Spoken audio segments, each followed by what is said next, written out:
തിരുവനന്തപുരം തിരുവല്ലത്ത് യുവതി ആത്മഹത്യ ചെയ്തത് സ്ത്രീധന പീഡനം മൂലമെന്ന ആരോപണവുമായി ബന്ധുക്കൾ ഷഹാനയുടെ ഭർത്തൃ വീട്ടുകാരെ ഇന്ന് ചോദ്യം ചെയ്യും. ഷഹാനയുടെ ബന്ധുക്കളുടെ മൊഴി ഇന്നെടുക്കും. വിഷ്ണു, ഈ സ്ത്രീധന മരണങ്ങൾ വർദ്ധിക്കുന്ന ഒരു സാഹചര്യമാണ് കാണുന്നത്. സ്ത്രീധന പീഡനം മൂലമാണ് ഷഹാനയുടെ മരണമെന്നാണ് ബന്ധുക്കൾ ആരോപിക്കുന്നത്. കൂടുതൽ വിശദാംശങ്ങൾ എന്തൊക്കെയാണ്?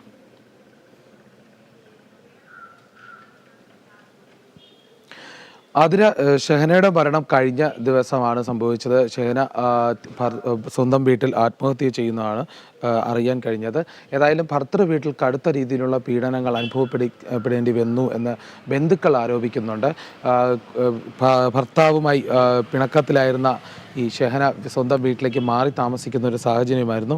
അതുകൊണ്ട് തന്നെ ഏറെക്കാലമായി ഭർത്തൃ വീട്ടിൽ വലിയ രീതിയിലുള്ള ക്രൂരപീഡനം ഏറ്റുവാങ്ങി എന്നാണ് ബന്ധുക്കൾ പറയുന്നത്. ഷെഹനയുടെ മുഖത്തും ശരീരത്തുമൊക്കെ മർദ്ദനമേറ്റതിൻ്റെ പാടുകളുമുള്ള ഫോട്ടോ അടക്കമുള്ള കാര്യങ്ങൾ പുറത്തു വന്നിരുന്നു. ബന്ധുക്കൾ അതുമായി ബന്ധപ്പെട്ടാണ് ആരോപണം ഉന്നയിക്കുന്നത്. ഏതായാലും സ്ത്രീധനത്തിൻ്റെ പേരിൽ കടുത്ത രീതിയിലുള്ള പീഡനം അനുഭവിച്ചിരുന്നു എന്ന് തന്നെയാണ് ഇപ്പോഴും ചൂണ്ടിക്കാട്ടുന്നത്. അതുമായി ബന്ധപ്പെട്ട് പോലീസ് അന്വേഷിച്ചു വരുന്ന ഒരു സാഹചര്യമാണുള്ളത്. ഏതായാലും ബന്ധുക്കളുടെ മൊഴി രേഖപ്പെടുത്തിയിട്ടുണ്ട്. കല്യാണം കഴിഞ്ഞ് 8ാം മാസം മുതൽ വലിയ രീതിയിലുള്ള ക്രൂരമായ പീഡനങ്ങൾ ഏറ്റുവാങ്ങിയിരിക്കുന്നു എന്നാണ് ബന്ധുക്കൾ പറയുന്നത്. അതോടൊപ്പം തന്നെ ഗർഭിണിയായിരിക്കുന്നതിനാൽ അത്ര പെട്ടെന്ന് വിവാഹമോചനത്തിന് ശ്രമിക്കാതിരുന്നത് അതുകൊണ്ടാണ്, ഗർഭിണിയായതുകൊണ്ട് മാത്രമാണെന്നും ബന്ധുക്കൾ ആരോപിക്കുന്നുണ്ട്. ഏതായാലും ഭർത്തൃ വീട്ടിലെ പ്രശ്നങ്ങളെ തുടർന്ന് ഷെഹന സ്വന്തം വീട്ടിലേക്ക് 3 മാസം മുമ്പായി ഇപ്പോൾ താമസിക്കുകയായിരുന്നു. എന്നാൽ ഇന്നലെ ഭർത്തൃ വീട്ടിലെ ഒരു ചടങ്ങിൽ പങ്കെടുക്കാനായി ഭർത്താവ് നിർബന്ധിക്കുന്ന ഒരു സാഹചര്യമുണ്ടായിരുന്നു. ഈ സാഹചര്യം ഭർത്താവ് നൗഫൽ ഷെഹനയുടെ വീട്ടിലെത്തി 1.5 വയസ്സുള്ള കുട്ടിയെ നിർബന്ധമായി കൂട്ടിക്കൊണ്ടു പോകുന്ന അല്ലെങ്കിൽ കൊണ്ടുപോയ ഒരു സാഹചര്യമുണ്ടായി. ഇതിന് ശേഷമാണ് ഷെഹന ആത്മഹത്യ ചെയ്തതെന്നാണ് ഇപ്പോൾ ബന്ധുക്കൾ ആരോപിക്കുന്നത്. ഏതായാലും ഈ സ്ത്രീധന പീഡനവുമായി ബന്ധപ്പെട്ട ഒരു പ്രശ്നം തന്നെയെന്നാണ് ഇപ്പോൾ നിഗമനം. എന്തായാലും വിഷയത്തിൽ പോലീസ് അന്വേഷിച്ചു വരുന്നുണ്ട്. വിഷ്ണു, അതുപോലെ തന്നെ ഷഹനയുടെ ബന്ധുക്കളുടെ മൊഴി ഇപ്പോൾ രേഖപ്പെടുത്തിയിരിക്കുന്നു. ഷഹനയുടെ ഭർത്തൃ വീട്ടുകാരെ എപ്പോഴാണ് ചോദ്യം ചെയ്യാൻ ആരംഭിച്ചിട്ടുണ്ടോ? പോലീസ് ഈ കാര്യത്തിൽ എന്തൊക്കെയാണ് വ്യക്തമാക്കുന്നത്?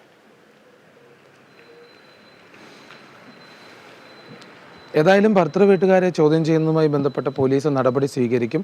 ആദ്യം ഇപ്പോൾ ഷെഹനയുടെ ബന്ധുക്കളുടെ മൊഴിയാണ് ഇപ്പോൾ പോലീസ് രേഖപ്പെടുത്തിയിട്ടുള്ളത്. ഷെഹനയുടെ ബന്ധുക്കൾ തന്നെയാണ് ഈ കാര്യങ്ങളൊക്കെയും വ്യക്തമാക്കിയത്. ഏതായാലും സ്ത്രീധന പീഡനം എന്നുള്ള ഒരു ആരോപണം ഷെഹനയുടെ ബന്ധുക്കളുടെ ഭാഗത്തു നിന്നാണ് ഉണ്ടായിരിക്കുന്നത്. ഏതായാലും ഈ കാര്യത്തിൽ ഒരു വിശദമായ ഒരു മൊഴി രേഖപ്പെടുത്തി അതുമായി ബന്ധപ്പെട്ട റിപ്പോർട്ട് തയ്യാറാക്കിയതിന് ശേഷമായിരിക്കും ഭർത്താവ് നൗഫലിനെയും അതുമായി ബന്ധപ്പെട്ട ഭർത്താവിൻ്റെ വീട്ടുകാരെയും പോലീസ് ചോദ്യം ചെയ്യാൻ തീരുമാനിക്കുന്നത്. ശരി വിഷ്ണു, തിരുവനന്തപുരം തിരുവല്ലത്ത് യുവതി ആത്മഹത്യ ചെയ്തത് സ്ത്രീധന പീഡനം മൂലമെന്ന ആരോപണവുമായി ബന്ധുക്കൾ ഷഹാനയുടെ ഭർത്തൃ വീട്ടുകാരെ ഇന്ന് ചോദ്യം ചെയ്യും. ഷഹാനയുടെ ബന്ധുക്കളുടെ മൊഴി രേഖപ്പെടുത്തി വിശദാംശങ്ങൾ നൽകുകയായിരുന്നു തിരുവനന്തപുരത്ത് നിന്നും വിഷ്ണു കരുണാകരൻ.